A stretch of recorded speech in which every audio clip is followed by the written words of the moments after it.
Allô? Hi, I'm Cindy with Beaute Speciale, and today I kind of want to talk about a lot of the questions we get about hairstyling. So this is 5 tips for great hairstyling. So tip number 1, if you are wanting to wear your hair in an updo, or let's say you want to wear your hair down with some type of wave or curl, it's best that you wash your hair the night before. Why do we do this? It's so much easier for us to come in and style the hair. It'll prevent less frizz from happening, and it'll be easier to style. Sometimes when the hair is washed the same day as the event, the hair can be extremely soft. So then we have to overload it with product to get the effect that we want in the hair, whatever particular hairstyle we're going for. So it's best that the natural oils are present so we can do a great and awesome hairstyle. Tip number 2 for great hairstyling is to consider climate conditions.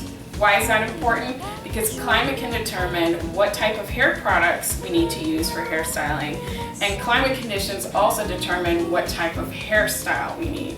I'll give you a great example. I live in a wonderful sunny state of Florida where the conditions are always hot and always humid. So I make sure that I use humidity resistant product, which is very important, and it helps me determine maybe what's the appropriate hairstyle.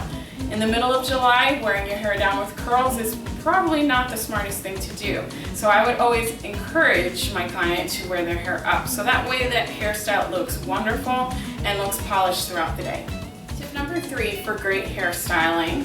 When you're doing an updo, you want to make sure that you're using not only the right amount of bobby pins, because in the real world, we can't just use 2 or 3 bobby pins to create a beautiful hairstyle. You're going to need several bobby pins in order for that hairstyle to look great.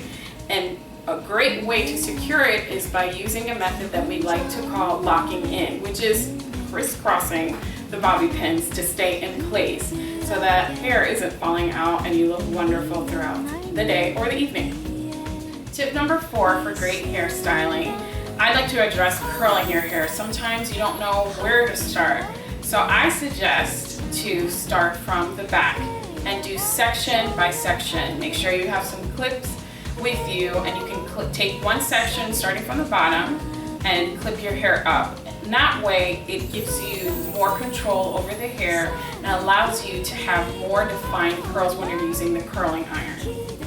The final tip I have for you for great hairstyling is how do I choose the hairstyle? One of the popular sites that's pretty resourceful is Pinterest. You can look long hairstyles, bridal hairstyles, or updos. You can pretty much find whatever hairstyle you want on Pinterest. Or if you're not a fan of Pinterest, do a Google search or any Bing search, any kind of web search that you'd like. This will help determine the style that you want. Keep in mind length of hair, thickness of hair, and also texture of hair. You want it to be as close to your hair type as possible so you have a really good idea of what that hairstyle could look like for you.